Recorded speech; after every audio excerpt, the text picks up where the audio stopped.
Merakon. Hello, hello, testing. Alright, can you try that one more time?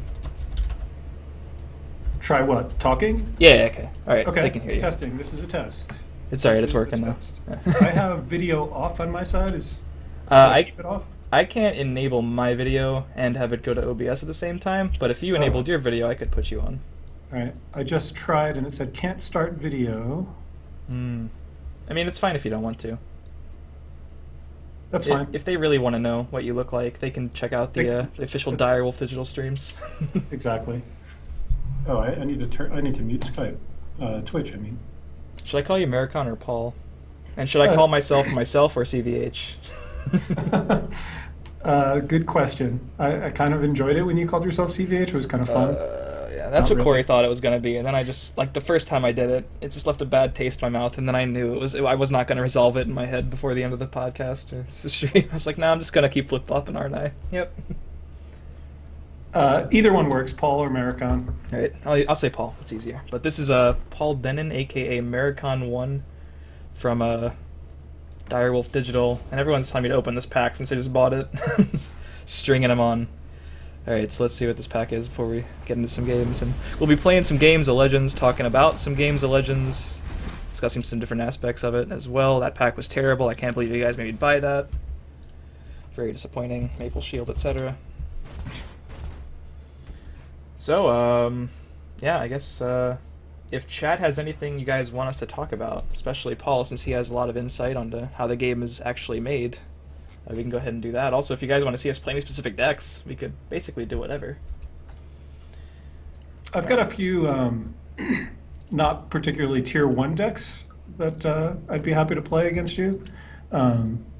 If I were to claim that I had a tier 1 deck anyway, you'd probably still win, so this way it's safer for me to say that I have some suboptimal decks. I definitely have some suboptimal decks too. Cool. Yeah. Let me make sure this one is, God. There's one that I know is just terrible, but I definitely want to play it, so I'm going to. Maybe not first, though. Probably save that. Probably save the very suboptimal one. Maple Shield good pack. So I guess to kick things off, with the Histgrove released, I think everyone thought that was kind of like one of the sickest monthly cards. I don't know, were there monthly cards in closed beta? Because I wasn't able to play. So was that a thing that was done previously, or is it new? So, excuse me, we were testing the system during the summer, during closed beta, but we did not release any new cards to the players. We just kind of explained, hey, this is a system that we're going to have, but we took cards from the set that they had already had access to and just used them as the monthly cards. Now, for some players, it was a new card to them because they were still epics that we chose from the set that some players hadn't acquired any of, so it was still kind of fun. Yeah, makes sense. So Histgrove's like fantastic design. Are they all going to be epics in the future, do we think? Probably, just for crafting? That is the plan. We kind of saw epics as a sweet spot of kind of a cool card to go after, like kind of motivation to play some ranked to get at least a copy, if not 2 or 3. But didn't want it to be legendary because we didn't want you to feel like, well, I missed the previous months and now it's so insanely hard to craft these cards, because the plan is that they don't go into card packs. So if you miss a month, you have to craft.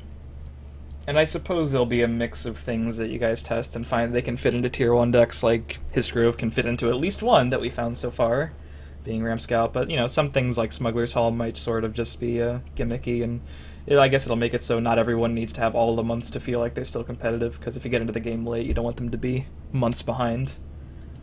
Yeah, our goal isn't necessarily like, let's make a card that will fit into a tier 1 deck.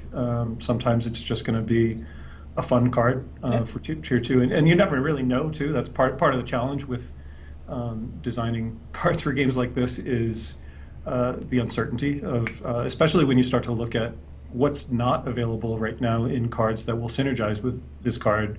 You know, so sometimes we have to aim a little bit low, knowing that it's going to get better in the future. Yeah, I like it. So no one suggested. Oh, wait a minute.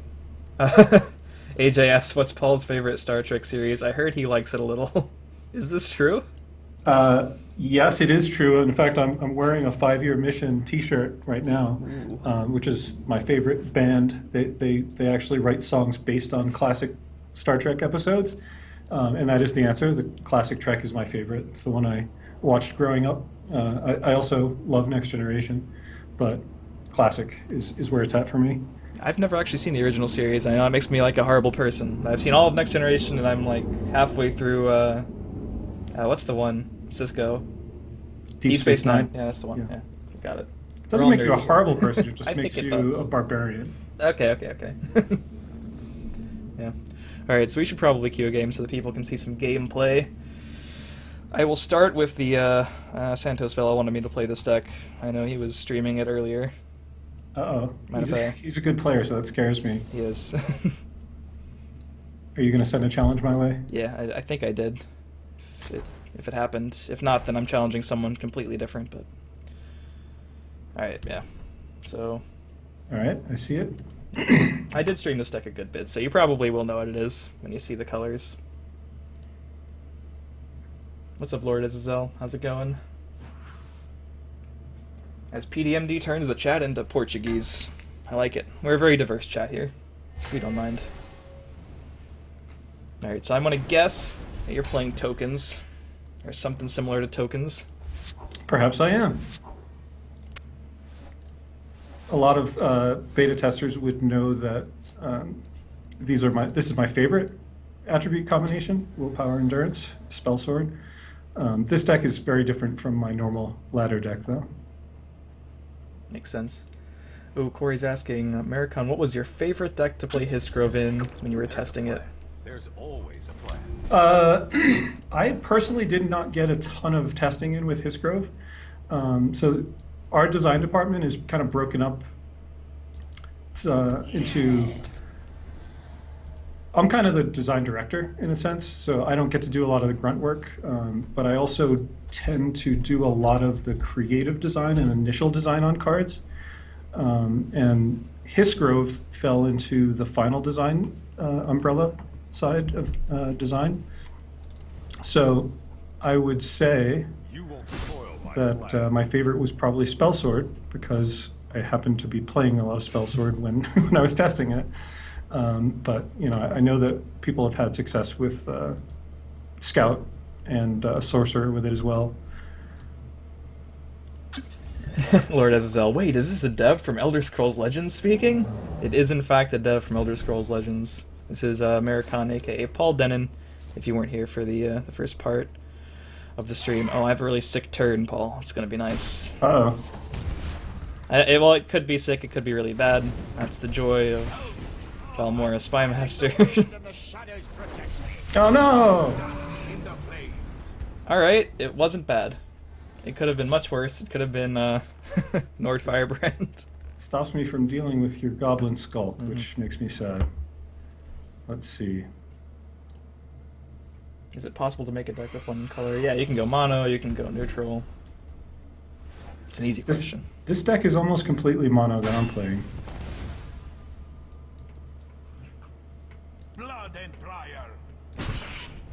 In fact, when I started building it, I almost went pure mono, but then I wanted a second color just to make you wonder.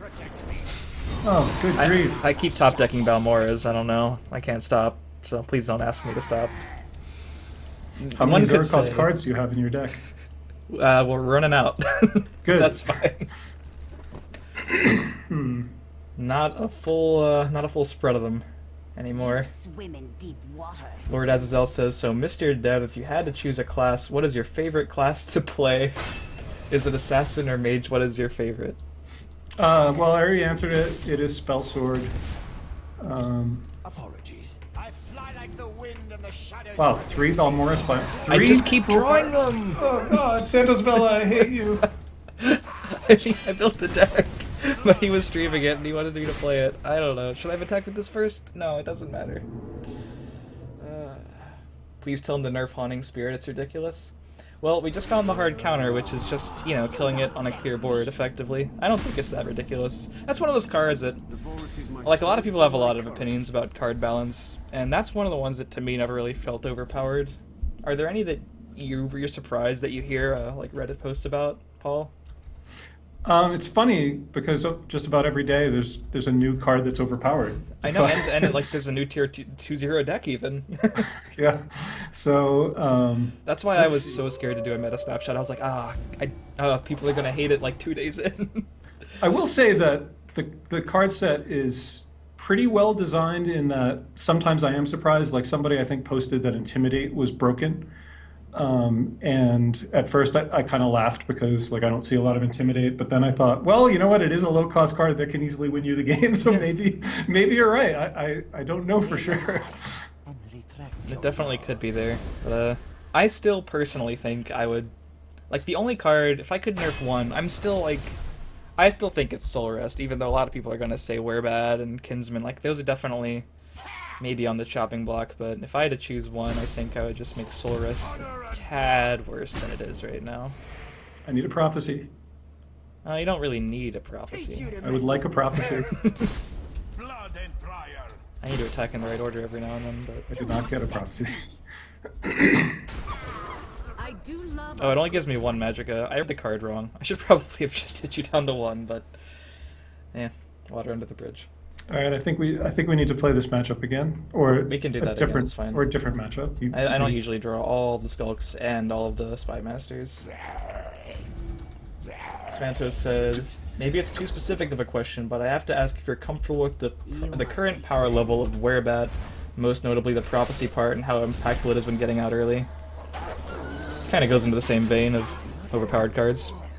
So, I just played against Colento yesterday, and Werebat was one of the only ways that I beat him, so I'm comfortable with the power level of Werebat.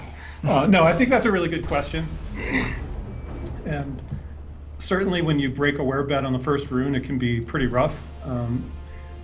But about a week ago also, I remember playing a game, and I was playing, I think, my Spellsword deck, and I broke 3 Werebats from the opposing player's runes, and I still won the game. It was a tough game to win, but it's usually not an assured thing when a Werebat drops down. Yeah, there's definitely certain matchups where it doesn't really matter. And it's just one of those polarizing cards that if you're playing an aggro deck and your opponent gets it on the first rune, it's gonna be pretty rough. But I think it's probably fine to have cards like that.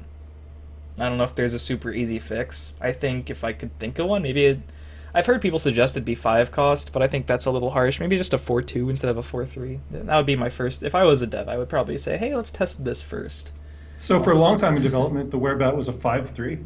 Oh, spicy. It was pretty sick. And thanks, UMX, for the follow. I'm glad you guys are liking the stream. You are subbing to, or you're not subbing to anybody. We'll talk to Twitch about that, but you are following me, not Merakon, just so you all know. When's the Mud Crab set, says Sloppy Noodles. That's a good question. That is a good question. Can't wait for that set. Oh, apparently it's a secret, guys. Hold on, I'm scrolling. If I take too long, you can challenge me. Let's see. Any chance we'll be seeing some Dark Brotherhood deck sets? Does this question make sense? I hope it does. That's what he asked. It's probably too specific.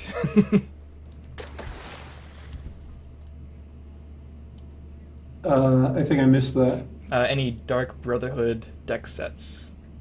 Yeah, I think you'd eventually see a Dark Brotherhood set. I mean, it's a cool theme that a lot of people love from the Elder Scrolls. I just sent you a challenge. Oh, okay. Yeah, it was being weird. And thanks to Azrael and LaVeKSS for the follows. I think all the guilds, the Fighters Guild, Mages Guild, Thieves Guild, Dark Brotherhood are all kind of cool set themes to explore. Admirable says 5/3 Werebat, Dan's game. Ooh, Kurt Mage says, what if it couldn't get stealth as a nerf? I mean, it's a Werebat. I don't know, from a flavor perspective. Werebat's getting cover seems kind of natural. Admirable still wants to see 5 Magicka. That's also a fair one. I think 4/2, 5 Magicka. They're both, if it's going to be nerfed anymore, I think those are both fine. I mean, if it was 5 Magicka, would people play it anymore? I don't know. I wish I wish I could just turn that on and then see if it was still good for a few games. Feel my sting. They cannot hope to outwit me. Lord Azazel says, Merakon, I just want to say keep up the great work with the game, having a lot of fun with the game, and it's one of my favorite card games. Smiley face. Cool. Thanks for the feedback. Yeah, somebody else said that they appreciated like the little touches in the Elder Scrolls, and I'm glad that the Elder Scrolls fans notice those touches. Oh yeah, they do. I don't notice any of them because I haven't played those games. But apparently it's very flavorful. Onia says, what's the design process behind picking a card for the monthly reward? I think my deck is 90% endurance, and I just missed that. So reason for losing. Wasn't it you who made like the all blue deck against Tim for the PC gamer? I did. Yeah, you could just make all endurance. You don't need those yellow cards, those pesky little yellow ones. And any thanks for the follow. Well, I need the tokens to feed my Flesh Atronach. That's the point of this deck. Oh. Is it a Werebat? It's not a Werebat. It's a card that not a lot of people use. Oof, and it's premium. Yes, well, my gold cards had to add it. I do love a good fight. Yeah, I thought I'd be playing this card more when I first saw it. I was like, it's just solid, but I haven't. Maybe it'll find its way in eventually. What's up, Jade? Who is Merakon? Merakon is, what's your official title for Direwolf Digital? The creative director at Direwolf. Alright. So that is who Merakon is.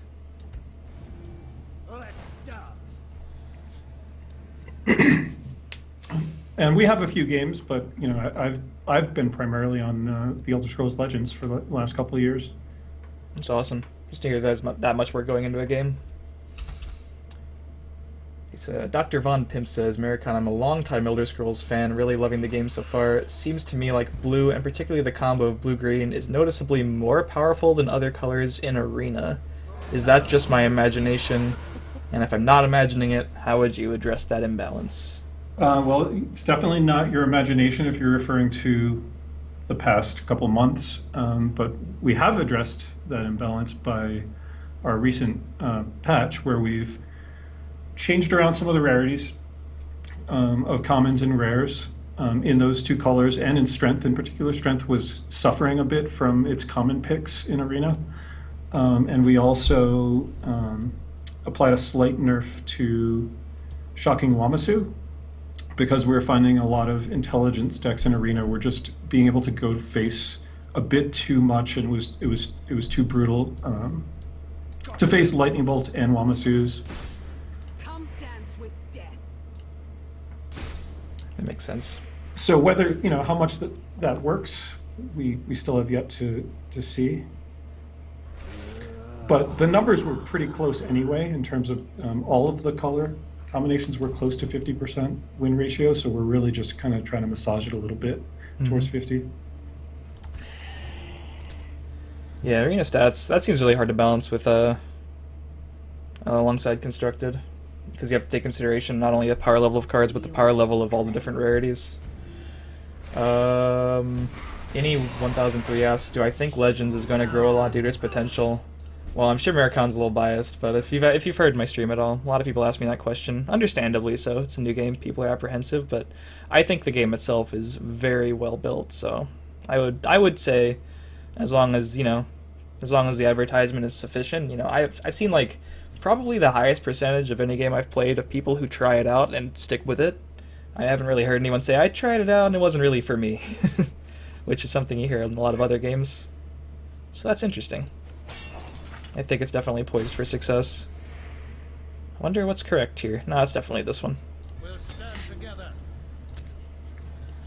And Dizarus says, to Merakon, has there ever been a consideration to giving arena drafts more epics? There are currently a good bit of epic cards compared to rares and commons. After a lot of arenas, you tend to keep seeing the same cards over and over. It's interesting. Yeah, there's definitely been a lot of feedback asking for that, but also more consistency for arena picks. People want to always have a legendary, to always have a certain number of epics, and we're not likely to do a change like that. We do value the kind of the rolling to the dice aspect of arena. Like, It should feel special when you get like those 3 legendary drafts, right? It should be like, Yeah. exciting. Yeah, so, while unfortunately you may remember when you face a player who played, 2 Ungolims in the same turn, and, how that's like very BS. That's me, guys. I'm sorry. I actually played 2 Lucian Lachances in the same turn in one arena. It was quite a turn. Wow. Let's see. Yeah, it's also word of mouth. That's a real thing. It's not the primary way games grow, like Yakinika Party's saying. But if you guys are thinking that you like this game, but you want to see it grow, the best initial thing you could do is tell your friends about it, maybe stream it yourself, do a couple videos if you're into that. Write an article for my site between lanes.net. We'll grow together. So I have a question, I guess, since this game does borrow like the arena aspect from another game that I won't really mention. Necromancer's Amulet. Now I just want to kill things and I gotta win. It's a cool deck though. I think I'll play a slower deck if you want to play that again, so we can see the combos go off. Sure.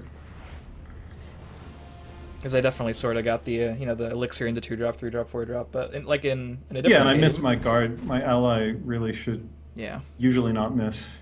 Alright, so hold on a second. Let me change one little thing in this deck while I ask you this question.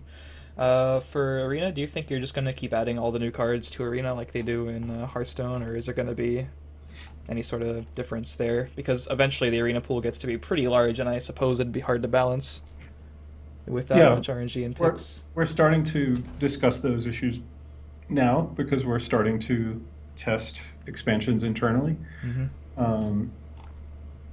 There's kind of a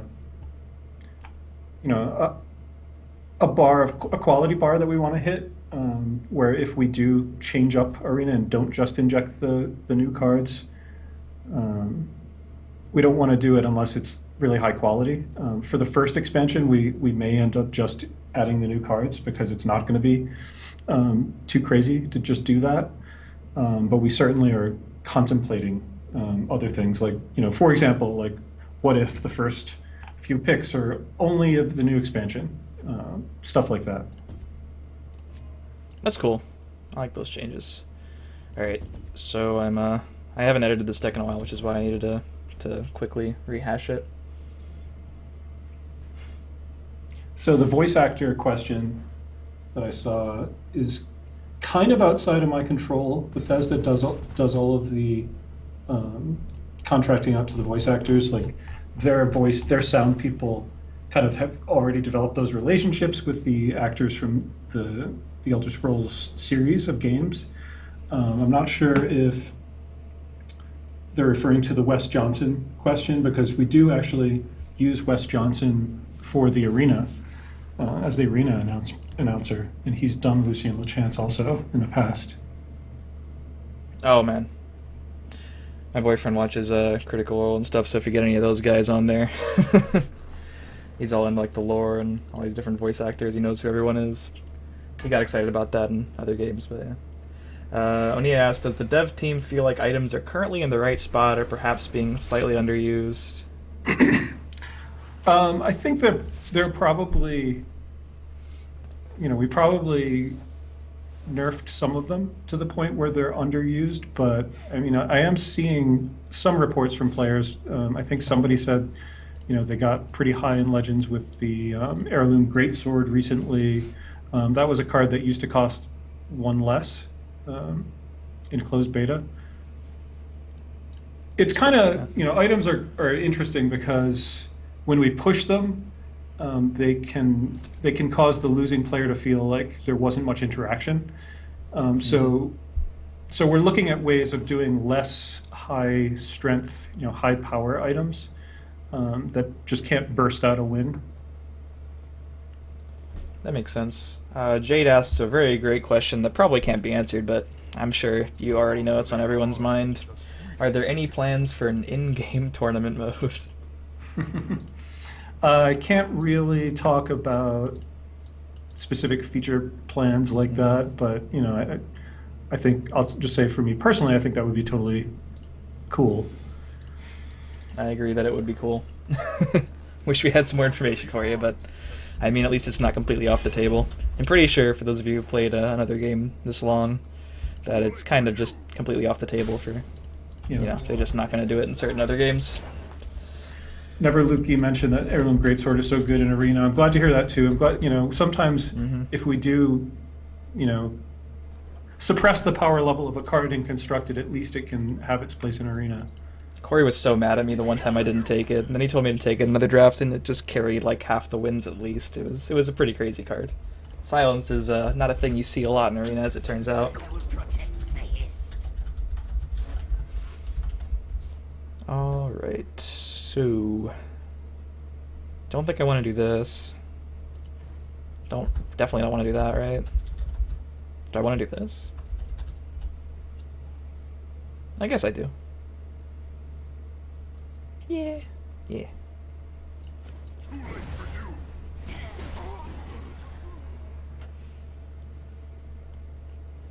Oh, Desiree asks question, will new content ever be added to story mode? Again, I don't want to promise anything, but that is kind of a natural, we certainly expect to add more PvE in the future. I think it's safe for me to say that. How we add it, it may not be in exactly the same form that it is today. Makes sense. Sir T-Bone, how's it going, first of all? This is not Arena. I'm playing against Merakon, aka Paul Denon, one of the devs. Paul Devon is now your new name. All right. And some friendly games, and we're discussing some of the aspects of the game we all love so much, and that some people make a living helping to create. I just joined. When we'll be able to chat with our friends? Oh, that's a good question for like the in-game. You've announced that that's going to be in the next patch, right, or an upcoming one? Maybe not the next one. Yeah, it might not be in the next patch if there's like another hotfix kind of thing, but our next major release plans to include chat.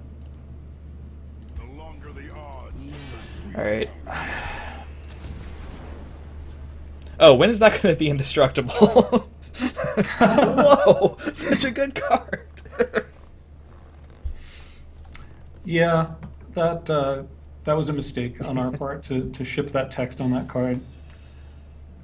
We we experiment with various things in development, and somehow that got pushed to live. Who goes there? I live to serve.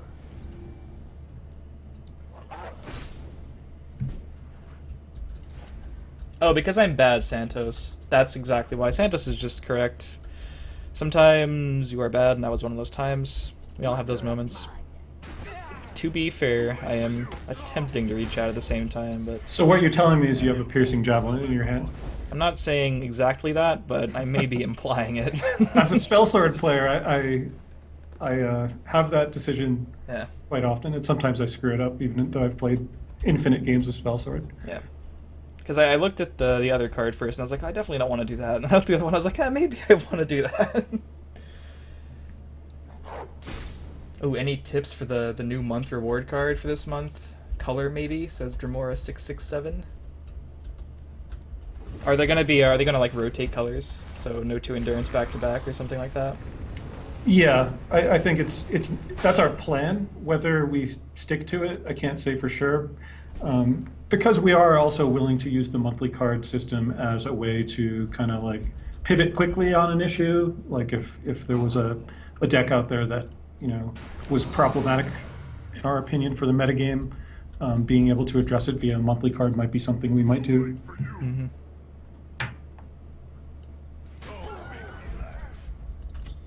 Mother of mud.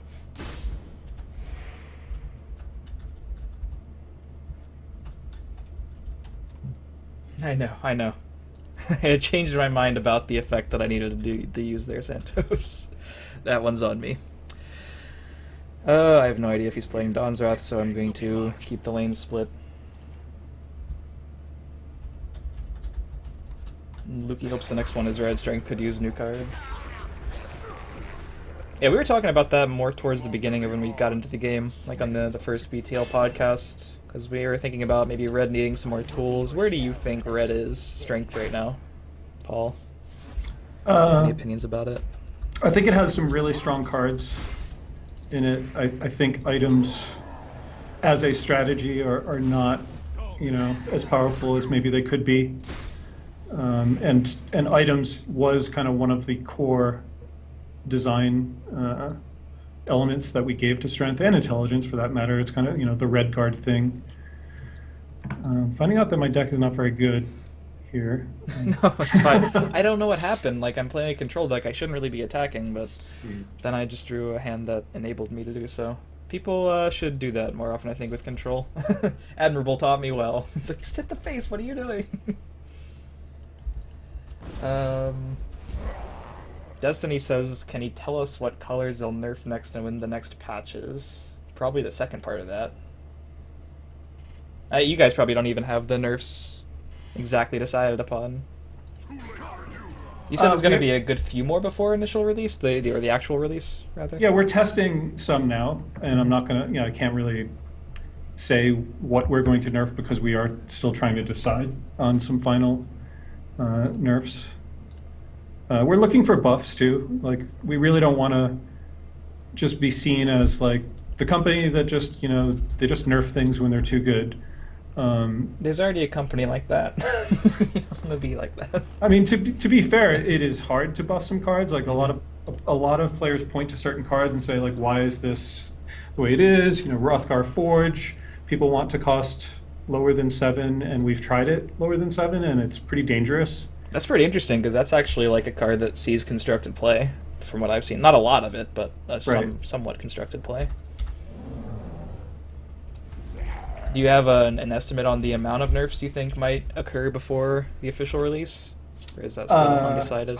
I would just say, between a couple and a handful is what I would guess we're going to do. For me personally, I don't really think a whole lot is problematic, but there's always the question of, if I change this one card, the butterfly effect happens and might change the deck's place, which might make another thing too good. It could be weird. Swanky says, can you ask the dev, will Amazon coins be a legitimate way to buy packs when the game comes out on mobile? I have no idea what relevance this question has because I don't use Amazon coins, but I'm sure it's relevant to a lot of people.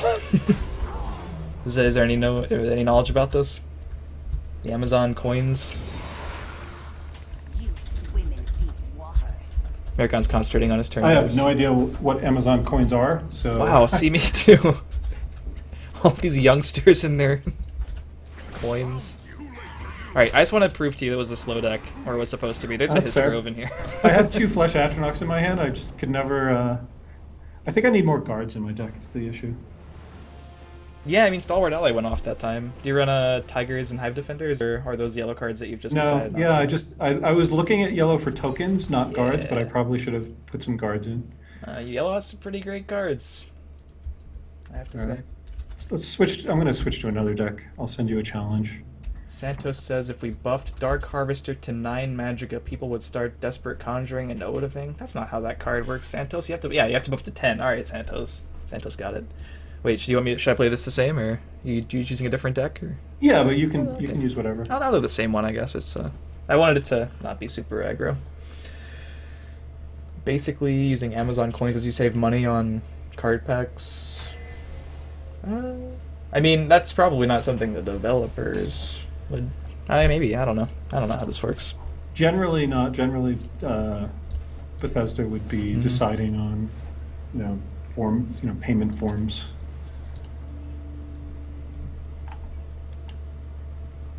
Someone else asked about a release date for, getting out of beta finally. I don't know if that's... Is there like a approximate time you could spoil, or? I wish I could. I think I wrote a letter a couple weeks ago now that may have had some approximate dates, but I hesitate to say off the top of my head. Yeah, I read something that said later this year, so I'm assuming it'll be before 20... God, what year is this? Before the next year. But that's just my assumption. Don't quote me on that, guys. But I can't imagine that open beta would last super long if the game is already pretty polished. Yeah, we just want to get to the other platforms, iPad, Android, and Mac being the biggest ones off the top of my head. I have at least one friend who just loves the game so much on Mac that he's playing with those little emulators. Really? Yeah. Well, yeah, he downloaded like a... What's it called for Mac when you... It's like a... I don't know, you can run Windows on your Mac. He's like, I just want to play. It's a great game. He actually finished top 50 last season. That was Spencer earlier. Every time I Skype him while he plays, his computer nearly explodes, but he's doing it. He's doing it for the game. Cool. Because he was very excited when he got into the beta. And he was like, wait a minute, I had no idea it wasn't available. But there are options out there for you guys on Macs. My deepest condolences. I was a Mac guy for a long time, but it's virtual machine, that's the thing. Are you planning to increase the amount of RNG from expansion to expansion like Redacted? There is already quite a bit of frustrating RNG around like Ashlander.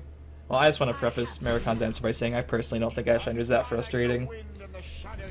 But I also don't think it's that good. But go ahead, Paul. What do you think? No, I mean, Ashlander has definitely been a hot spot since we went to beta.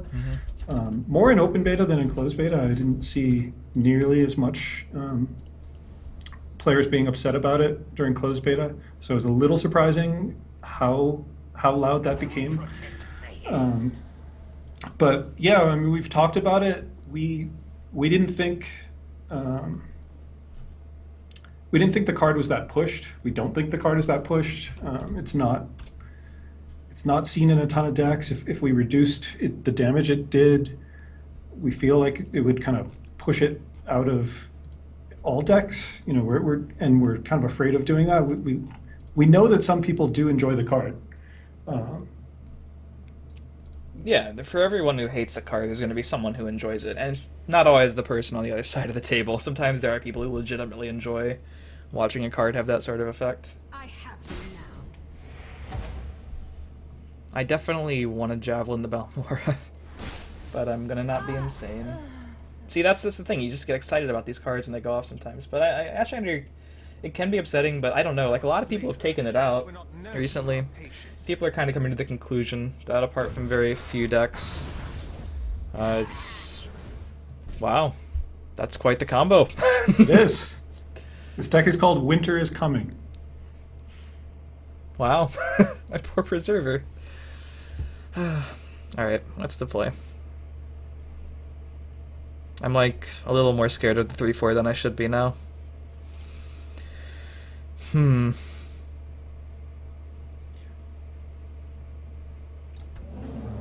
we're just gonna do that. Yeah, I think we can all agree we don't need a card like Yogg, but it's less about the power level, more about the coin flippy nature of it. Yeah, but there are some coin flippy cards that'll just be printed and everyone will know they're bad, and then they're just never going to see constructed play. Ashlander's sort of in between. Ashlander's about as good as I think they should get, but I think as long as Ashlander is the most upsetting card with RNG, I think we're in a fine spot because, you know, like I mentioned, I really don't see the card much at all anymore. I see like the last Gasp Assassin decks play it because it has synergy with like a good half of the deck. But aside from that, a lot of people that I have seen have cut it from like Control Mage, etc. It just doesn't impact the board enough. Oh, that hurts. I'm sorry, I don't want Dress Tormentor to torment my board. Of course, of course.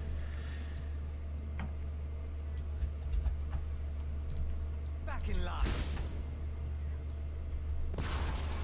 Destiny says, is the meta becoming more and more aggro, or am I imagining?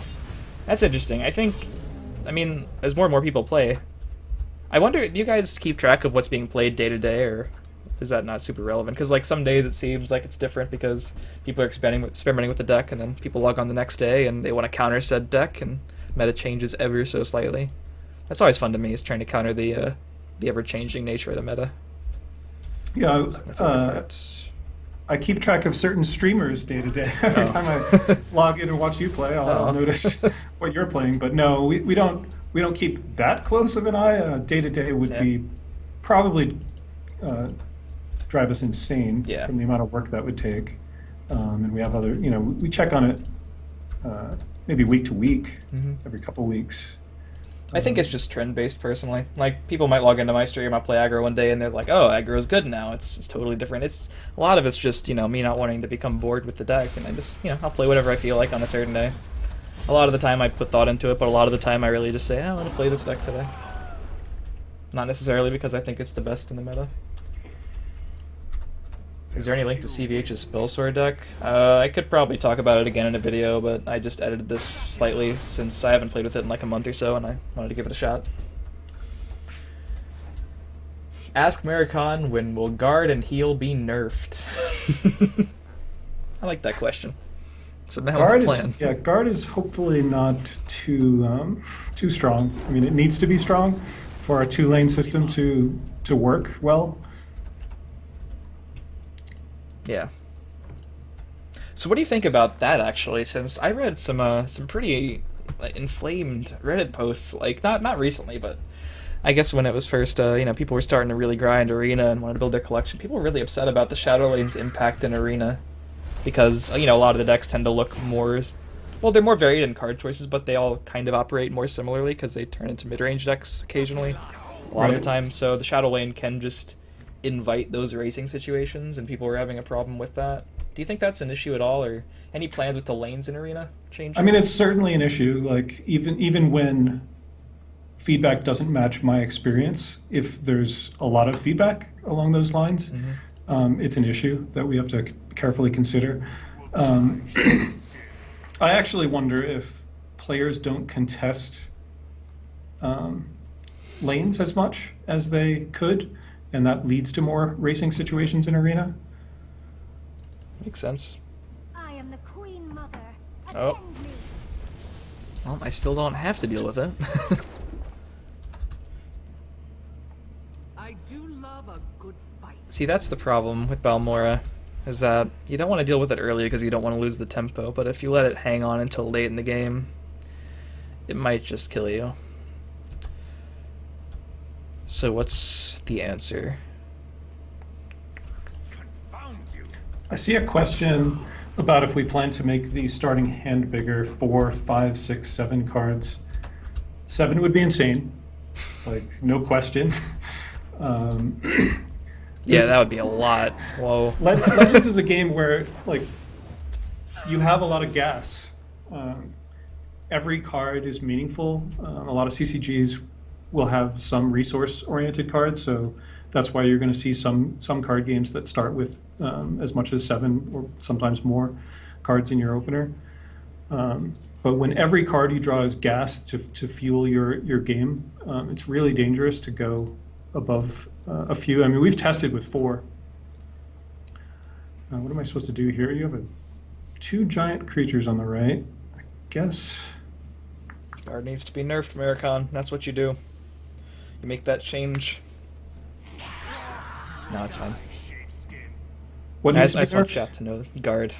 Oh, I see. Yes, guard is. You're showing that it's too strong right here. It's stopping attacks. What's this I'm okay with madness? this standstill though. If my spy master can hold off a manticora and a giant dragon.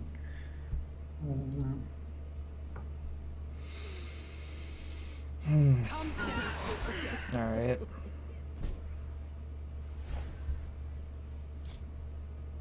Lot riding on this. All right. Oh, a 0 when I'm at 10. We were scared for no reason, guys. Your storm is no match for mine. Oh, good grief! Another giant dragon. I was just hoping for something with 4 or less health. I didn't expect it to be that good for me. Is it a built into the game where developers have weaker RNG than the average player when they don't play in their testing circles or testing groups, so it's fair to the rest of us? Because that Certainly seems to be the feels case.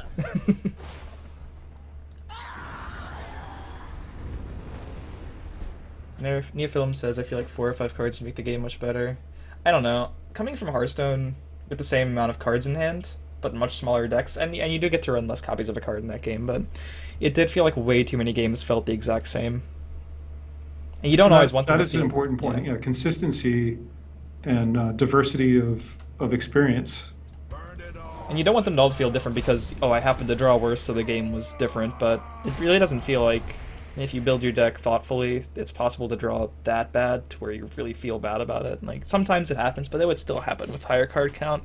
And I think the sacrifice of unique games might be a little harsh. I don't even... And Legends has runes, so runes provide natural card draw during the game as well.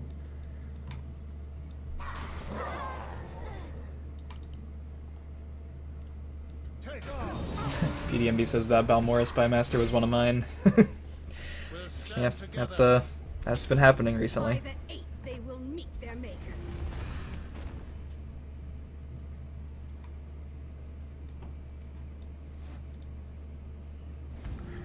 Let's shed some light. I think you got me here. I'm hoping. Yeah. I actually can, yeah, I mean, unless there even was a prophecy that did that insane, we can just bypass it. Oh, Sir T-Bone asked a really good question, and I heard a question that was similar. Someone asked about card backs a long time ago. I think it was maybe during one of Pete's interviews, but he said probably no plans in the near future at least, but Sir T-Bone's asking if we can get different backgrounds or play surfaces, and I'm all about those aesthetic things, so I mean, that'd be kind of cool. Sure. It's a good idea and something we will certainly look into. It hasn't been a high priority for launch. We just need to get everything working properly and get off the ground and then start looking at cool things like that. Makes sense, yeah. Like a pizza background, says Chris J all day. Why does my chat always try to make me hungry? Alright, you got any more cool decks? I got a couple I could go for here. I'm challenging you with a different deck. Alright. Hopefully this one will perform better. For this one, I'm gonna thank the infamous Corey Millhouse. How about a Kappa background? I love the idea of alternative art for some cards, says Zonia. Yeah, that's already happened, as a matter of fact. But yeah, I do like the premium direction. Is there gonna be a period of time when some of those are rehashed? Because some of them are a little bit bland, but I think it's perfectly fine. But for some of the people who like a little bit more flash, are those ever going to see more updates? That's a good question. I believe we will see some improvements to premiums. Not totally under my control, so I can't promise that, but it's something that we're looking at. Yeah, it's been really interesting in this age of Twitch, where I was able to like watch people open packs in this world, and it's been kind of disappointing to see people open packs and not notice the premiums. Yeah, I was guilty of that in my first couple days. Yeah. So, learning a lot from Twitch. I think we've got ourselves an aggro mirror match on our hands. Training is over. It's time to act. I think I'll give myself the option of maybe dealing with that later. Come at me! Fires of all to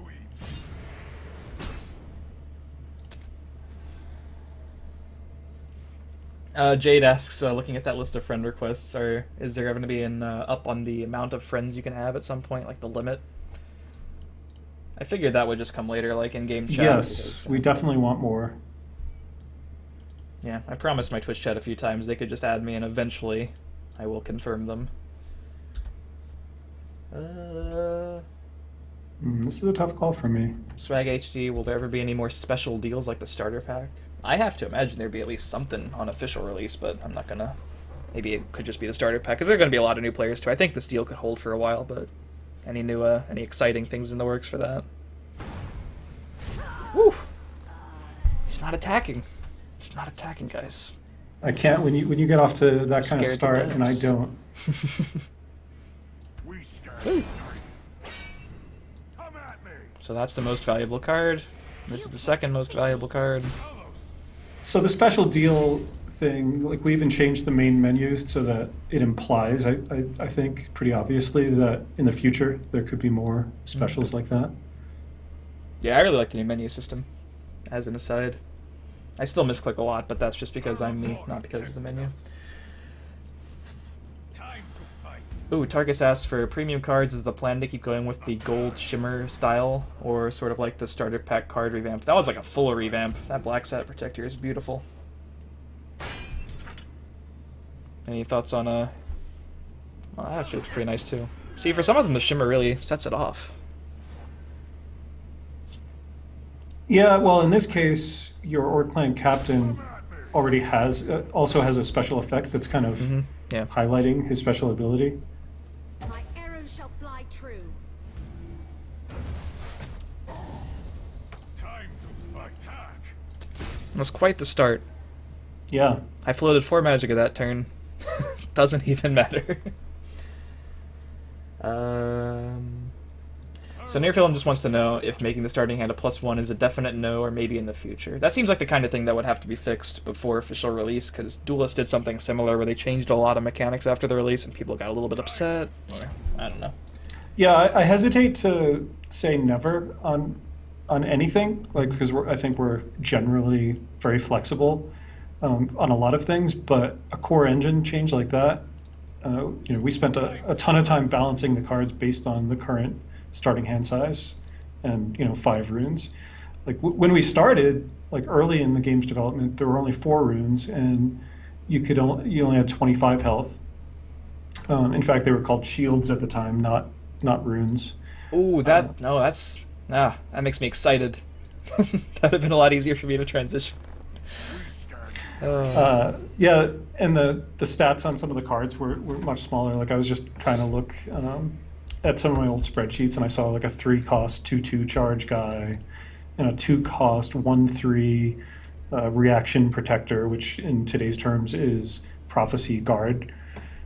So we've iterated a lot on the card file and on the game engine.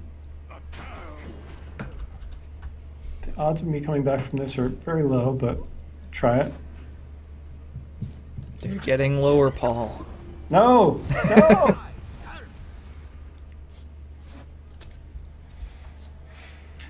Yeah, in fact, not only were there 5 shields when we first started, the rule for breaking them was different. You actually had to knock down a shield before you could get to the next shield. So, for example... Oh, you couldn't get to it once? Exactly. Like if your first shield had only 1 hit point left, but the opponent only had a 4-strength creature, they would still only do that 1 damage to knock out the first shield. And we quickly changed that after playtesting and finding out that the math involved in that world was just painful. Yeah, it's kind of confusing to a newer player. Wait, why didn't I attack for more? Stuff like that. Yeah. Nearfilm says, alright, I don't agree with the 3-card hand start. Still think that 4 is the way to go, but thanks a lot for the answer. Besides that, I still love the game so much. I am CVH and Merakon. I like that. I like disagreements when they're, everyone has different opinions. It's good. Their defenses will crumble. Was it necessary for Dark Harvester to be so small? Seems so close to a great card. Yeah, but I think you gotta think about, why the card would be good. Personally, my concern with that card is that it's obviously a good card because it's a prophecy, so if it were any larger, it would be the new thing that was horrifyingly unfun to lose to in the first rune. Like, that card off of first rune might even just be better than a Werebat off of first rune. The only thing really keeping it in check is its cost, and it's... if it was bigger, oh my god. I can't imagine. I think the Dark Harvester may have started at 4 Magicka, way back when we first came up with the card. And it felt like, yeah, just a Werebat. this seems reasonable. Well, that was back in the 5/3 Werebat days, you gotta remember. Oh, yeah. But we quickly came to realize that, wow, this is exactly what control decks want. And it really boosted the power level of control decks. And I think we made the right decision. It's a neutral card. It's scary to have neutral cards pushed because then they appear in too many decks. And we are seeing it in some decks, so... Yeah. And for reference, Innie asks which card, and it's this card right here. Excuse me, Dark Harvester. 7-cost Prophecy Guard, gains 4 health when it's played. Tarkus said, not sure if I missed that, but I think my card premium question was asked but not answered. Oh, the question of if they're going to be continuing to be the borders as they are, or the complete revamps like the Black Set Protector. Was that talked about? You can reject my challenge if you like. Oh, wow. This is an interesting little glitch. By the way, Paul, we're finding a little bit of glitches right now. I didn't even see that. It's behind the Dark Harvester. Oh, the Dark Harvester is so strong. It's it strong has enough guard. to... It's guarding my clicks. Does that lock you up? No, I didn't even see it there. I had no idea what was like preventing me from changing the menu screen. Wow, we're getting places. Are you playing the same deck or something else? I went back to my Winter is Coming deck. All right. And I apologize for I am definitely not as skilled at you may have noticed at playing and being able to react to questions. It's totally fine. I mess up a lot. So again, I don't want to ignore this question again because I'm not fully understanding it. Are we going to do something to the borders of cards or something? Well, like right now, the premium cards, they typically identify with like the golden shimmer, and that's sort of how they are. But the 3 that you reprinted for the special bundle deal look very different, and like complete revamps with a bunch of I don't exactly know the differences, but they're pretty clearly different. Really? Is there? I don't know. They seem different, or just more. Maybe they're just more flamboyant. They just express themselves. Well, the illustration, like the animation on the illustration, is different. Oh yeah, that's the borders. Yeah. I don't believe the borders are different, or if they are, it wasn't even known to me. I think that's the thing. Is that the difference is in the fact that they're just different art. So, is there any plan to make more premium cards? Just a complete rework of the art as well, or is that sort of just a special case? Oh yeah, no, totally. Like when we do have more. Well, again, maybe I'm misunderstanding the question, but when we have more like cool special packages, we might have more alternate art cards with them, and whenever we do that, I think it behooves them to be premium as an exclusive card. Yeah, makes sense. I like premium cards. I disenchanted some good ones when I was first starting out, and I just wanted to build my collection. I was like, yeah, maybe in this game I won't care about premium cards. And then it's like 2 months later, and I definitely care. R.I.P. Premium Earthbone Spinner, you will be missed. You get missed every day, but I don't want to spend $1,600 on you right now. Yeah, I think you were one of the first people streaming your pack openings, so I think I may have watched some of yours.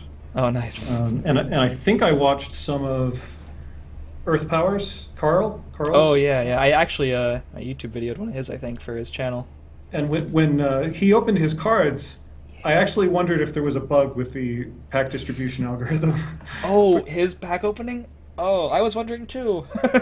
Because didn't he hit like? Oh my god, it's the most insane pack opening I think I've ever premium seen. Legendaries or something like that. Like. Yeah, we were talking about it like a couple weeks later, and I was like, yeah, I got some good soul gems out on my extras. He's like, oh wow, I still have like 3 premium legendaries left, and he had already disenchanted one, and he had gotten like 3 of the quote-unquote demigod packs in like a single bundle, which are all epics and legendaries, like 4 epics and 2 legendaries. He got that 3 times in a bundle.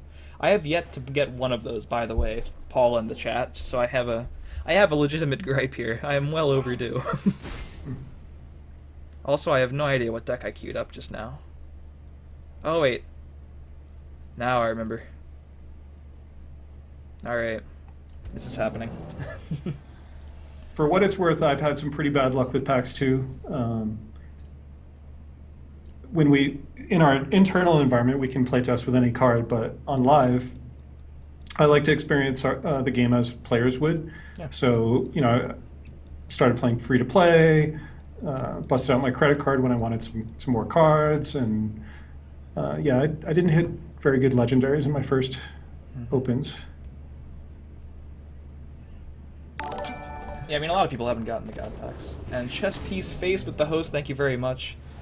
I definitely appreciate that. Hope we got a good stream. If you're coming from Chess Piece Face's stream, hopefully you're ready for even more Elder Scrolls Legends.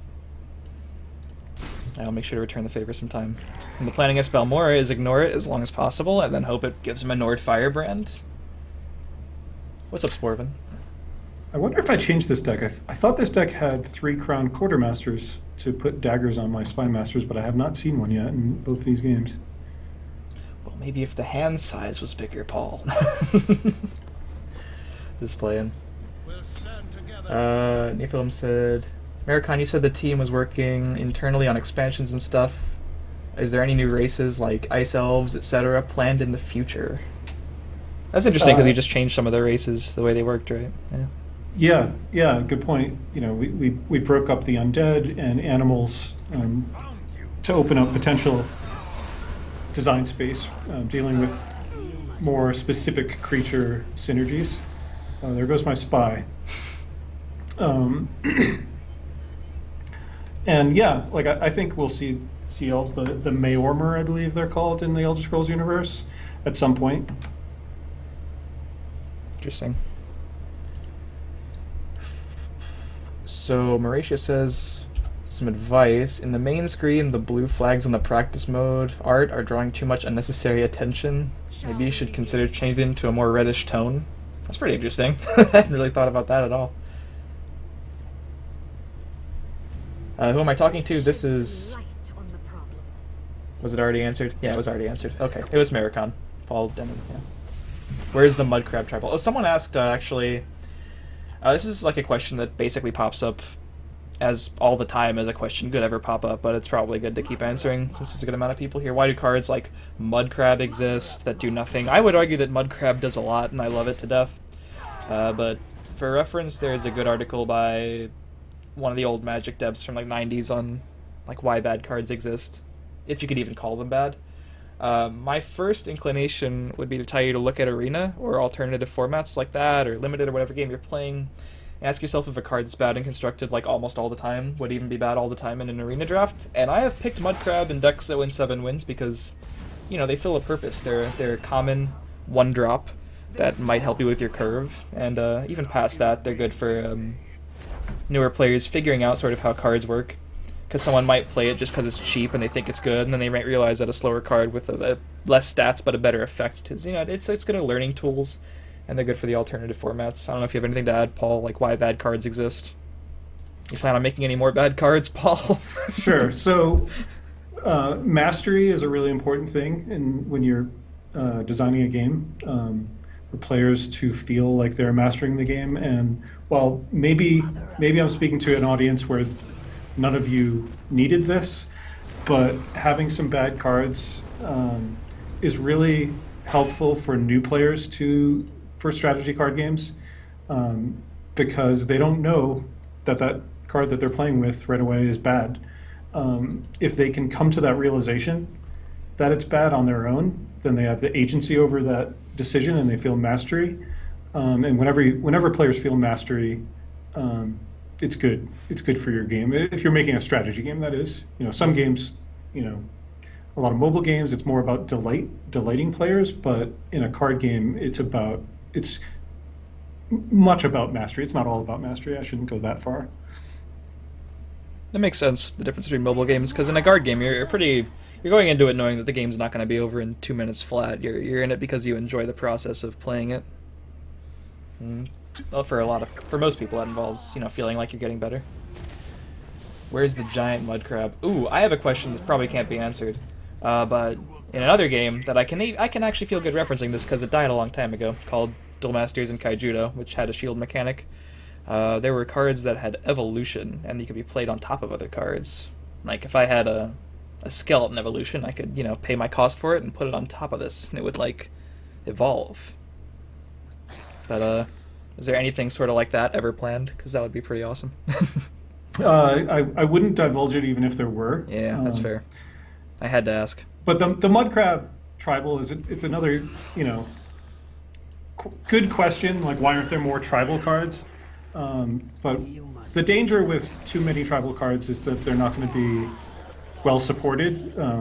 Arguably, we shipped with a tribe that wasn't well supported, and this is mostly my fault. Like, I pushed for the wolf tribe. Mm-hmm. You know, how many wolf decks have you seen in constructed play? Not many, Paul. But I think it's a tribe that could easily get a lot better, because the cards that exist now aren't really bad. It's just because there aren't a whole lot of things to play with them. But in the future, I think it's going to be fine.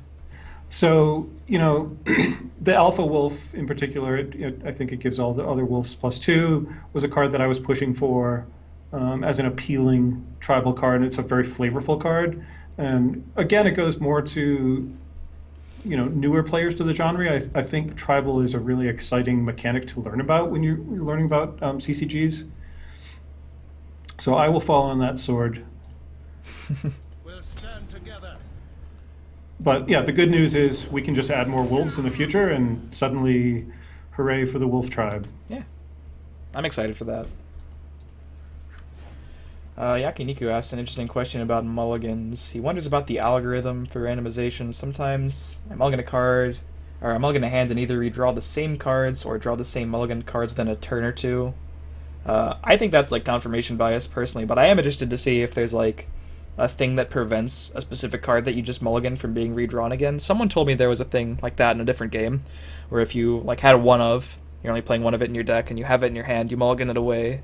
The game prevents you from drawing that specific copy. Yeah, no, that is also true in Legends. Okay. So if you have a one of and you shuffle it back, it will not be in your opening hand. Now, technically, it won't be in the 3 that you draw. It might be the first card you draw at the start of your turn, so it might feel like it's in your opening hand. But yeah, technically, I think the way we do it is we set those cards aside, we draw new cards, and then we shuffle those cards that you set aside back into the deck. Okay. It's actually really good information. If you really take a lot of time in on your mulligans, which I don't on stream a lot. I need to work on that more for, when competitive play rolls around. But Alpha Wolf's stat line is insanely terrible, even compared to similar tribe buffers. That's what Santos says. I'm just waiting for the OP wolves that make you still want to play Alpha Wolf Santos.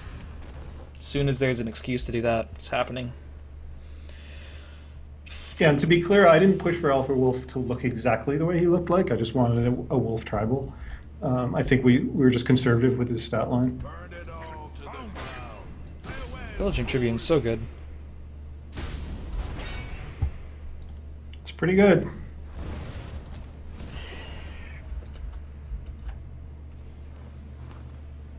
Mara says, I've unfortunately drawn the card I mulligan too many times. Yeah, I think that's just been proven to not be the case. I mean, if you're running 3 of a card, We're not known for our that's kind of the consideration, right? Like, you really want to play 3 Manticoras and Control Mage, even after the nerf, but you probably don't want to draw into it turn 1. But even if you mulligan it away, those other 2 copies are sitting there. Shame on take. 1 power away from controlling this My lane, sword but hand itches. don't think I can turn it around. Die, swift.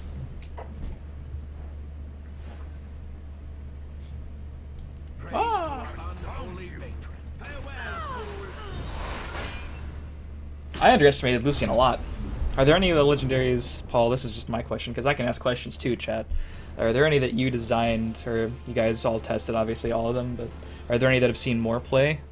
Because there's obviously cards that have probably seen less play than you imagine, but are there any that surprised you in how good they are, like legendary-wise? Maybe, I mean, Devaith Fear is a card that I'm proud of, but it's certainly not. It surprised me that I saw it recently in a very good deck. So I actually hope to see more Devaith Fear, but it certainly historically has not surprised me for being in decks. So I'm going into my deck builder now to just take a look through my legendaries, see if I can answer this question with more information. Yeah, Lou also asked a question that probably can't be answered. Any info on player bases? In Steam, you can see daily players peak and unique players for games. Would be nice if you could ask for those numbers. Well, I'm a nice guy, so I'll ask, but not expecting an answer. Yeah, no, that's not something we're looking at. CVH So fantastic. I guess I'm not really surprised to see a lot of play on any of these. Like I'm just going through the multicolored legendaries, and like they were Okay. designed to be good, designed to be desirable. Like they only fit into 10% of the deck, so it would be disappointing if they weren't good. Merrick, I see quite a lot of Merrick. He's an exciting card. High King Emmerich, exciting. Baron Zaya probably missed maybe the most. Like I don't see a ton of her. Yeah, I'm starting to see more. Corey told me it was good, or probably good, and I put it in. And I'm starting to spread the hype about Queen. Don't worry. Cool. Gortwog is, he's don't obviously a slow card. He doesn't affect the board right away, but he's super fun to play with if you've ever played an Orc Tribal deck. Or he doesn't even need to be in an Orc Tribal deck, really, just a slower control deck. Tyr, I haven't seen a ton of, but he's quite pushed in terms of his stats. I think that's just like speaks to the limiting amount of Crusader deck types currently. I'm sure we'll see a Crusader deck that wants to play Tyr one day.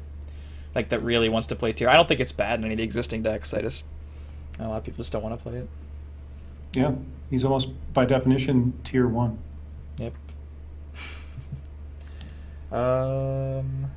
Onia asks, why was the basic set limited in the number of dual attribute cards?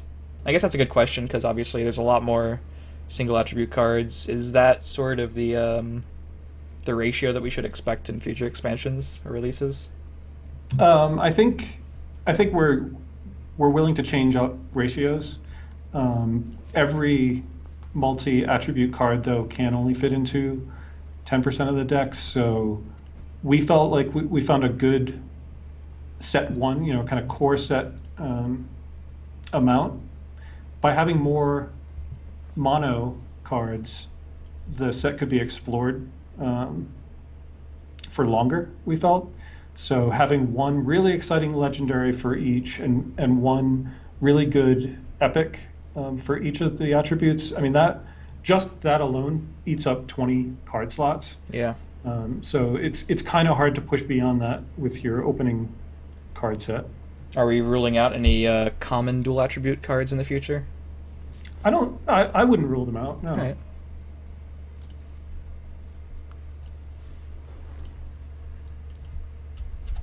Yeah, good questions. Keep them coming, guys. I'll probably be ending the stream in about 20 minutes or so. I have a company coming over, and we're going to be doing some other things, but Merakon's being a great guest on the stream and answering a bunch of questions that are good talking points. So if anyone else has any more questions, feel free to ask away.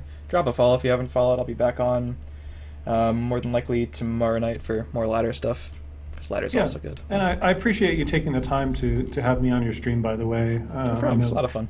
The season has just started, and maybe you're still, playing a lot of Constructed. What rank have you reached? I was 3 earlier today. Nice. So I think we're still 3, yeah.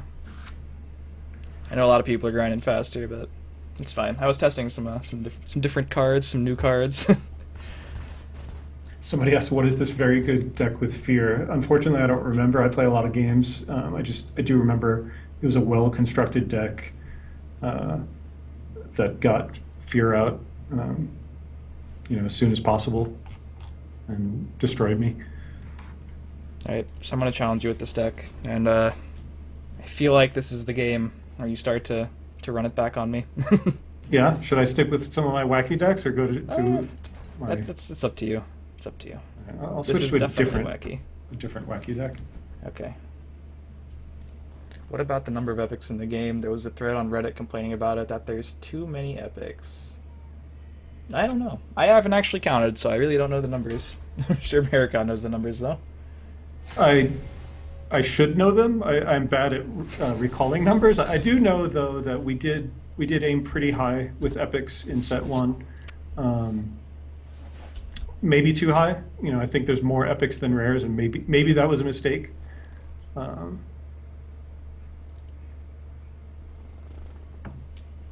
Genocidal Bug says, it's really great to see a dev be this close and casual with the community. I agree. Thanks for being this close to the stream. Yeah, you're welcome. And, just close to each other, Paul. I'm in Denver, so... Yeah. Well, you're in Virginia Beach in my heart. I've never been to Virginia Beach, even though I lived in Virginia. I worked at EA.com in Charlottesville, Virginia for a short period of time, and then I got laid off and built a CCG on my own. It was quite the period of my life. Sounds pretty good, actually. Overall. I've actually never been to Charlottesville. It's kind of far. Raiding party. Okay, I heard a sound and I looked back at the board, nothing had happened. So I was confused. Alright, it's a good start. When can we delete the basic decks is a great question. As soon as possible. It's really painful, that bug. Unfortunately, it's just hasn't been prioritized as maybe as well as we could have. But I can't really speak for the engineering and production departments. Like maybe there's a reason why we can't fix that until we do some other fixes. Yep. Swole93, thank you for the follow. Glad you're enjoying the stream. Advin Albel, oh god, SNL. ABLN says, can you ask him how this game is doing financially for them? They already said they're not going to answer a number of players. I don't even think the number is available currently. At least to Paul, maybe. Well, yeah, I'm not going to say it's like a bad question, but of course they plan on supporting it for a long period of time. I don't think you, because it costs a lot of money to make a game, so I can't imagine they would not be planning to support it for a long time. So I'm just gonna throw that answer out. Yeah, I mean, I can't answer a lot of questions like that. Like Bethesda drives the game, the support of the game for the most part. Yeah. Time to fight. This one offers something tasty. Question from Dramore, will there be any benefits from finishing at a high legend rank?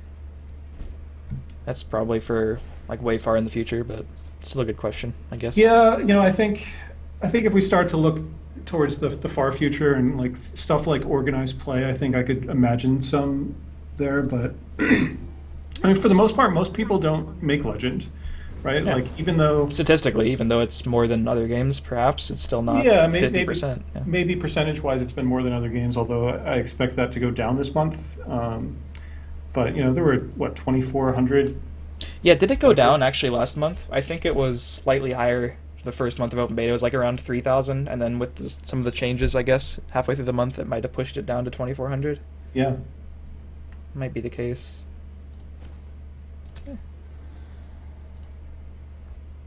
How many people are in the dev team?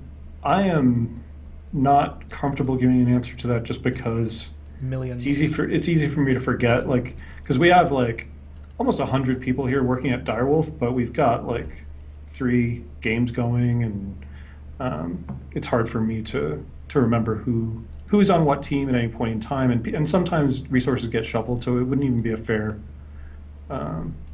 answer for me to even guess. Customers only. So you're saying there will be organized play, is what weaved itself into one of those answers. If I You could interpret my answer that way. I'm not Very going to good. confirm or deny. It's being interpreted. It's just the kind of thing. Like I've been working on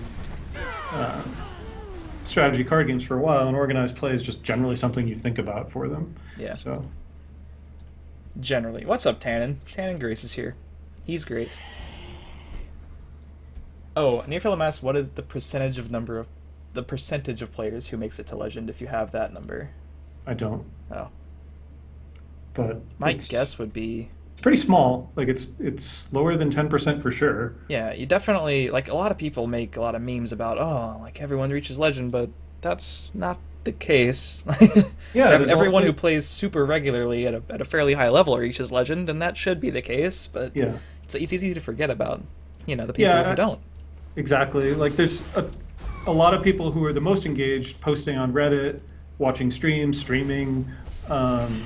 You can't just listen to all of those people as a sample of the entire game. There's a ton of players who play, a couple games a day, 5 games every 2 days, that kind of thing, who like may not even know that there's a Reddit for the game. Yep. And it's fine. You wanna have people who play every day, and you wanna have people who just play. Sometimes they just feel like logging on, playing some Legends, logging off, maybe buying a pack or two. There's gonna be people like that. That's how I am with basically every hobby that's not card games. For whatever reason, I just can't stop playing card games. But,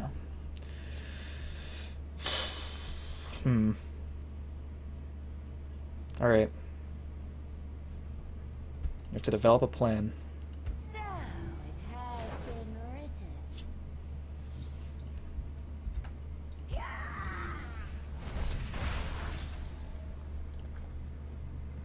Shannon says, or we just avoid Reddit as much as possible. Kurt Mage says, could we talk about the possibility of changing Spider Lair to spawning spiders at the end of turn instead of start of turn? I guess that goes into what you were saying earlier about potential buffs to cards. That'd be an interesting one to buff. Yeah, we were just talking about Spider Lair today, and it's a dangerous card if it's too pushed. We've pushed it before, and it can be brutal to play against when it's pushed. So the other thing we like about start of turn is that you can then make your plays around where the spider landed. Yeah, well, if it's end of turn, you could make the next play around it, but it could just be answered on. Yeah, it could be seen as a buff, or maybe not relevant in some games. Oh, Sporvin, they answered that. He said they don't want us to be seen as a company that only nerfs cards, so they don't have any like in stone plans for buffs, but don't be shocked, basically. Honor and praise.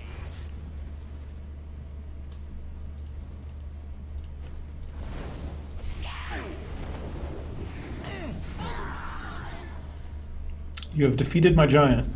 Yeah, step one. And then he plays another one. Ooh, he's playing Ransack and Plunder. And Vigilant Giant. Wait, no, the Ransack came off of... No, I don't even... Alright, we'll figure out what this is later. We have more pressing issues. Oh, he asks, what's it like to work with someone like Luis Scott Vargas? He's a great guy, great coworker, really smart guy. Did a ton of great work on Legends, by the way. I may have like kicked off the game engine design and the set design way back when we first started on the game, but he kind of took over the card file and ran with it and did a great job with it. That's good news. Chalmera got 2 people into this game today. LOL. Dude, that's awesome.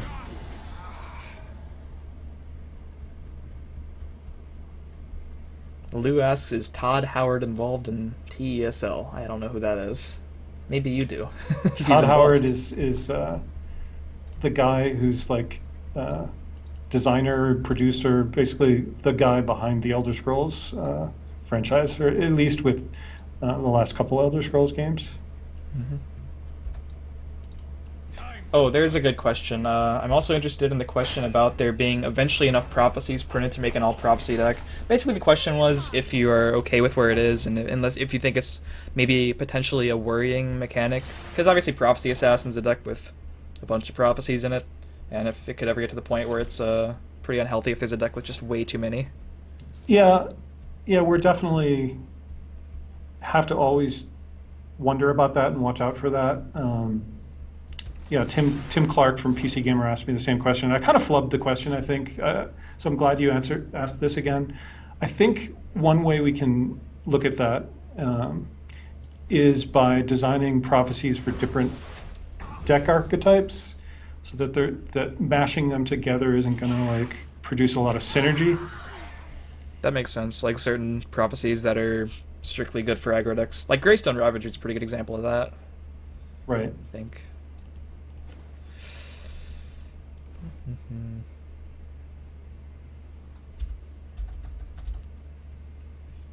It's quite the interesting situation.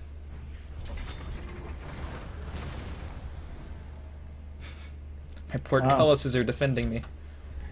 Oh, you're surprised at the second one, but not the first one? Well, seeing 2 portcullises in play is just a rare occurrence, I'll just say that. Side by side, but 2 spider workers. I'm just kind of sad that I haven't seen my Rothgar Forges yet. I have 3 in the deck. I have a question for the chat, namely Carl. Are you in my house right now? It's a legitimate question. Are we in what right now? I'm asking Carl if he's in my house right now, because he was about to come over, and I don't know if he's... He better not be using Twitch while he's driving, because that's not safe, guys. I like getting the 2 Mentors rings from Plunder, though. It's kind of neat. This is a little horrifying. And you don't normally get off the Mentor's Ring charge combo, because normally you've spent all your Magicka to play the Mentor's Ring, so it's hard to play a charge creature and another creature that can benefit from the charge. Hear that. Don't know where this goes. Just gonna plop it down over here. The winds favor us. Awesome. I love when that card goes off. Feels really good. Yep. Oh, nice. Alright, see you, Santos. Thanks for stopping by. He says, thanks again, Merakon, for taking the time to do this, and also laughing like a regular human being, unlike some other CCG head to say. You're welcome, Santos. It's my pleasure. Sometimes I don't read the whole comment in chat before I start reading it, and then I just can't stop reading it, and then it occasionally takes some turns. Alright. Let's see. So this can happen. Yeah, what time is it for Santos Villa? He's in France, right? Yeah. People are really down to watch Legends at some crazy hours. And I really appreciate that. I know as a designer, Paul does too. Yeah, totally.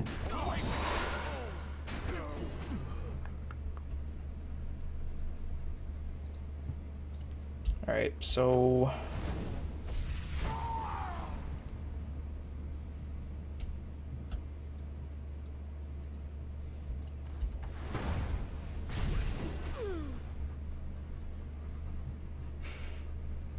God, my hand is wacky right now. Nice. Thank you. I'm assuming you've got a Hall of the Dwemmers in there for this Spider Worker, but maybe not. You haven't played a lot of Dwemer this game, have you? I haven't. I haven't played a whole lot of things that look like they work well together. Yeah, I guess you've just played a few neutral cards. I'm still afraid of the Spider Worker, so it did its job by sucking up a point of damage. Every card you've played has made me not want to play this other card that I've played. Alright, we're finally fine. Oh, he's letting me heal again, guys. Yeah. Woo! It's made me sad. Like, do I want to bounce back your elusive schemer? No. Hooray.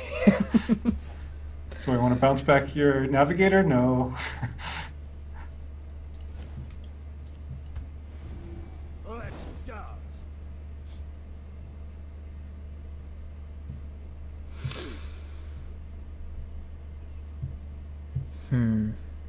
Alright. Alright.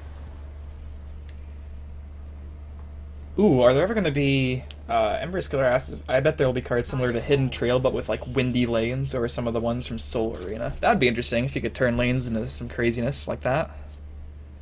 Any thoughts on that, Paul? Or is that, yeah, cards that change lanes, we purposefully did not want to push too many of with the core set. It is something that we are looking at as expansion ideas. I mean, the game's, pretty complicated already, even without a lot of cards like that, so that's why we wanted to be careful about how much we did with that. My sword. ABLN asks if there's any idea of toying with a new color, but I think that would personally be quite a lot. Yeah, I've said change, before on stream that we have two colors coming, beauty and speed, but this time I'm going to say that was just a joke. Okay. So that it doesn't get posted on Reddit. Oh, Reddit. Nice try. Care to go again? I think I'm getting elusive schemed here.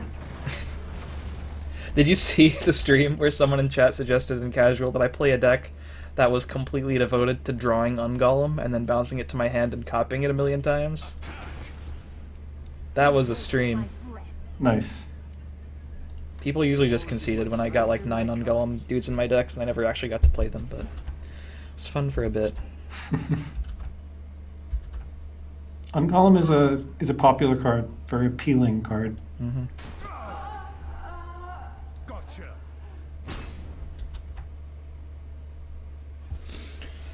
Oh, it's the right play. It's actually a really hard deck to play. I know it looks like it's just terrible so far, but there's a plan. Well, There's always a plan. It's actually doing quite well at building card advantage, so if I had my Rothgar Forges, I'd be doing much better. As he did it, he realized it was wrong. And he realized why it was wrong, too. That's important. And I'm speaking in third person again. Onia says, like every CCG, I'm assuming the game will eventually move into a set rotation system. If it comes to that, will the base set stay the same or will it change? Sorry, I might have missed it the first time you posted it. That happens. Core, you know, You waste rotation is a thing that is natural for card games to do when they mature to a certain amount. It's not something we're like talking about or thinking about that much right now because we're just trying to get the game off the ground. Mm-hmm. Whether we would do, you know, what other games do, but again, because we haven't really talked about it, I have no details to reveal about what we would do in that case.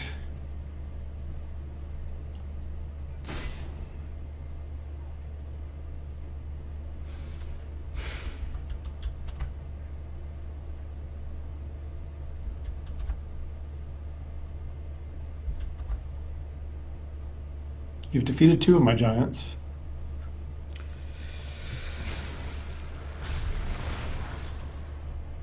Is that like the 6th? I think the 6th Winter's Grasp you played this game. Yeah. Yeah, it is.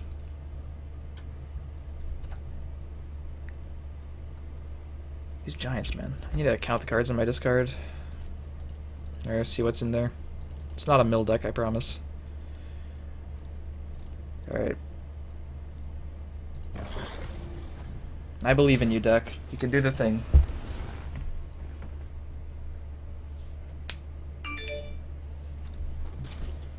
Alright, that's what we wanted, I think. Oh boy. Let's shed some light. Oh, thank you. Thank you, cunning ally.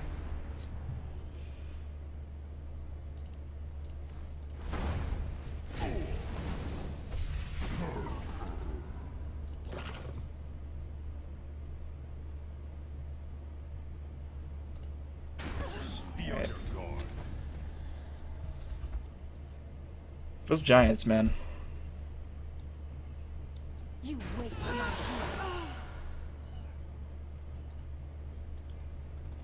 heat. Avion asked if they're going to advertise more release or any idea on supporting esport aspects of the game. It's probably not something that the dev team would know as much as Bethesda. Yeah, I don't think there's been much advertising at all yet, so I would expect Yeah. when it goes to full release that you'd see advertising. I would rather see less now and more when they're definitely sure that all the bugs and changes they want to make are changed, as opposed to spending a lot of money, attracting a lot of players, which they could do. But then, what if something changes and then people don't want to stick with it? I think it's fine to give it a little bit of a waiting period. All right, Portcullis number 2, I think. Maybe no, this is the third one. This is all 3 of them. What a shame. Did I bounce it back? So have you played? No, you 4 bounced. times now? Oh, did you bounce? I think I bounced back at Portcullis. Well, let's check the very large discard pile. Now there's 2 in the discard, so this is either the 3rd or it's the 2nd time I've played the 3rd, but they're all gone now. The discard pile? Graveyard. Oh, well, it's actually called the discard pile in this game. Alright. Teach you to mess with me. Gotta break out the big gun. Yes, Curb Mage, it's going to be on mobile. First it's going to be on tablet, and then later it'll be coming to phones. Alright.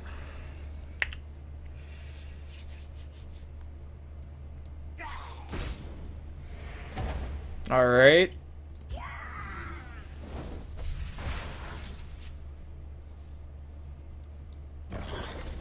Ooh, you're playing Dark Harvester too.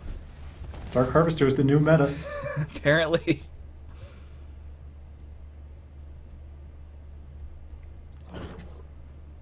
Swag HT, thanks for telling your colleagues. Hope they enjoy the game. Oh, awesome, yeah. It seems like a game college players or college students would really enjoy. Alright, so Tazcat is shackled, and I'm just gonna pass. Yeah.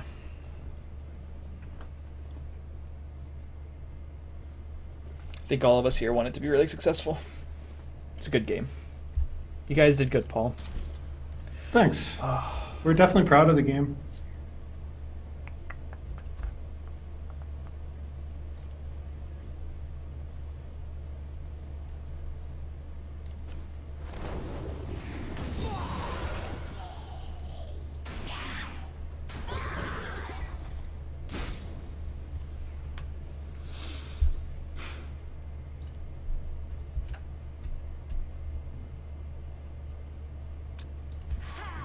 Tempo. Uh-oh. Scary. Oh, now I finally found a Rothgar Forge. Ooh. And suddenly the Dark Harvesters made sense. Forest will not I apologize for turning off your It's okay. mother.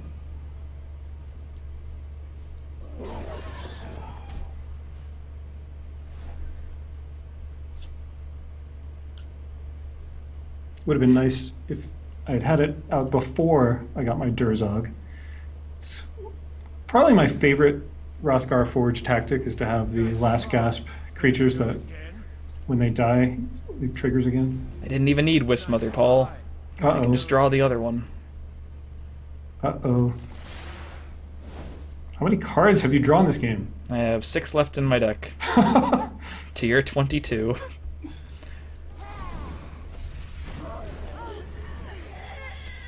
And that should say something about my level of variance. No, okay, it's fine. Membezel asks, there are a lot of cards with the mechanic, if you have more health, do something. Will they make more cards with the opposite condition? Well, Rithane is kind of a pseudo example of that, right? Well, Rift Thane goes both ways. Yeah, it does. So I don't think have any cards that are strictly better only when you have less health. It's something we could look at.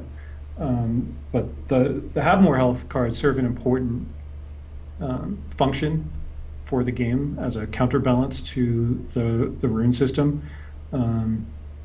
One thing we are just always aware of that this kind of engine with runes for drawing cards when you take damage. This sentence has gone awry. Basically, the thing we're always concerned about is players not wanting to attack and sitting back and just asking their opponent to give them cards and being unwilling to give cards to your opponent. So the cards that check if you have more health are pushed, in a power level sense, so that you'll be afraid that your opponent is going to get ahead on health if you don't attack when you have the ability to attack. It's not like we expect them to cause attacks always. It's just certainly in many situations, you're fighting against an opponent and you think, okay, I could break a rune, but maybe I shouldn't. But in some cases where that rune will put you ahead on health, like those cards are serving part of their function.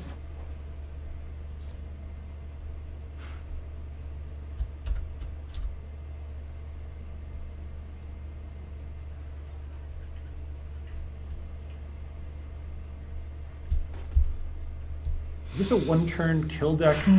Because you've got almost all of your cards now. Wisp Mother Relentless Raider stuff going on. Well, you did see half of that, so I wouldn't doubt it.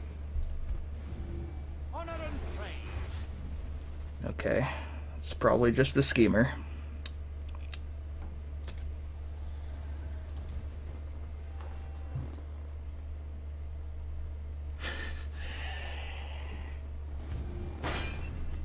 Oh.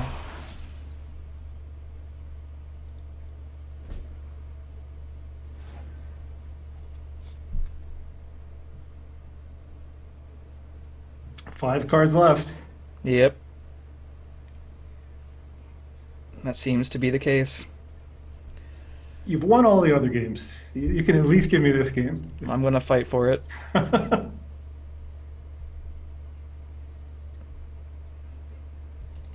Alright, so I act out the mace.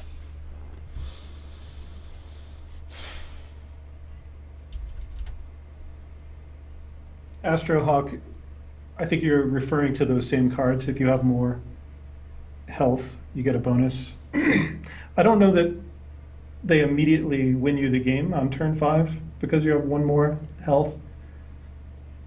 Soul Rest essentially gives you a free 4/4. Blackworm Necromancer on turn 5 is not likely, like it's not going to bring back a Blood Magic Lord like it might later in the game on turn 5. So I don't know that, you know, they are easily winning games immediately that early in the game. Now, it's certainly true that they can build up a snowball to win the game.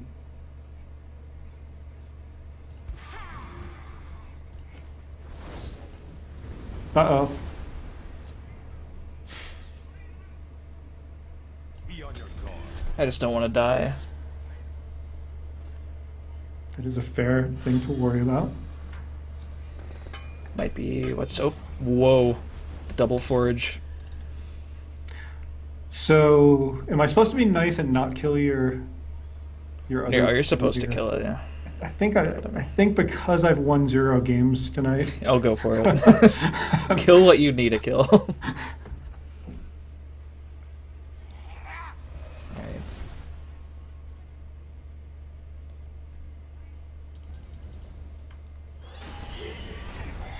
You could argue that I was supposed to just attack your face too, but I'm just afraid of the Wisp Mother. The Night Mother will guide us. That is the first creature being played. It's getting 2 weapons. Alright, it's a large guard now.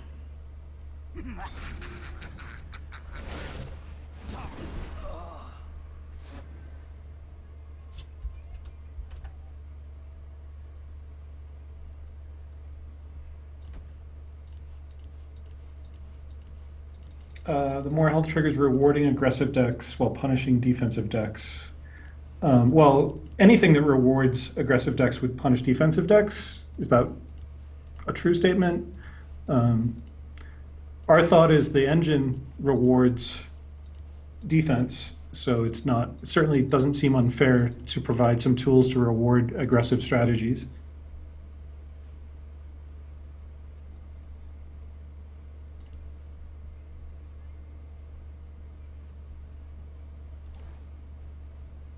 I mean, there's a lot of situations where I'm up against an archer deck where I will go aggressive to prevent them from triggering, you know, the Soul Rest Jarl combo.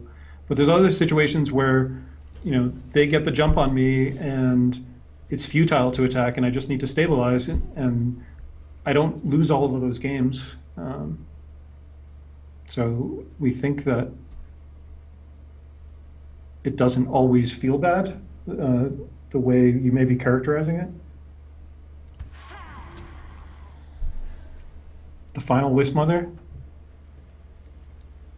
I'm just gonna bank on it not being answerable.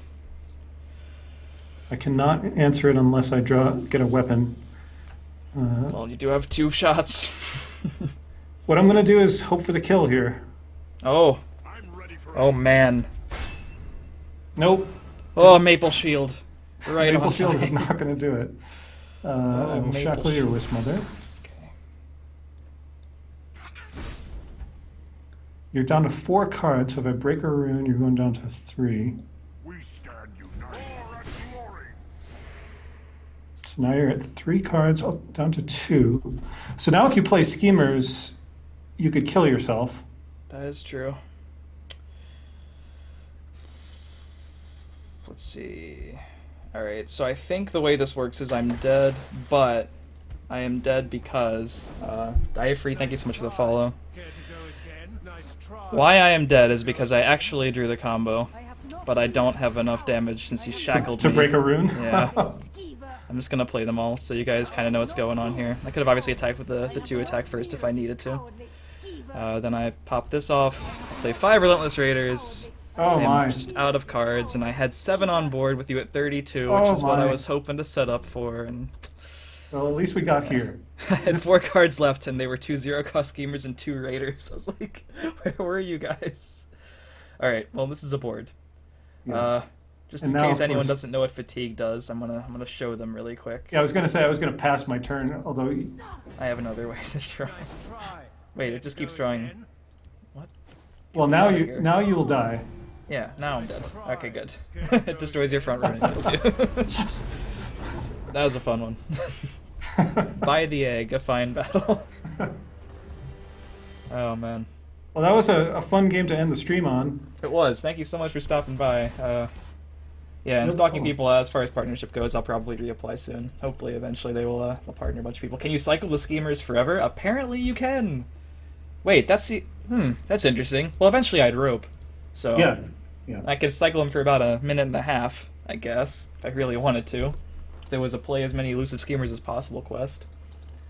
But yeah, I'm so glad you guys enjoyed the stream and asked a lot of really good questions. Hopefully this was fun. Thank you so much, Paul, for showing up and sticking around for about almost 2 hours now. Yeah, you're welcome. It was great fun. Thanks for having me. So where should the people follow if they want the latest news, updates, etc.? If there's any places you wanna plug really quickly, if they don't already follow the right news outlets. The Direwolf Digital Twitch and Twitter. Is that just both / Direwolf Digital? Because I could link them, but I don't really have them right off the top of my head. That's a good question. Ooh, all right, I just think give me a second. I think it's with no spaces. The sound of typing took over the stream. Found the Twitter. And every Tuesday afternoon, we do a game dev lunch where we stream Legends and just talk about different aspects of Legends. Sometimes just stream, build decks for fun and play. And we try to answer some questions. We don't answer all the questions like when are features coming, but it's something that you could try to follow if you're interested. Yep, good stuff. All right, so that's it for me. Feel free to drop a follow here if you haven't. Social media is all down below, and I'll link it again. Let me find someone to host, actually. I forgot I needed to do that. I always need to do that. By the way, for all of you aspiring streamers out there, it's always a great way to end a stream is hosting someone else. If you haven't set up auto-host, which I'm lazy and haven't done yet, it's good to spread the love, etc. Alright, Bradford Lee is doing New Player Mondays. I have no idea what that is, but if you're a new player, this sounds like the place for you. So thank you all for stopping by. Here's Bradford Lee, and I'll be back on tomorrow.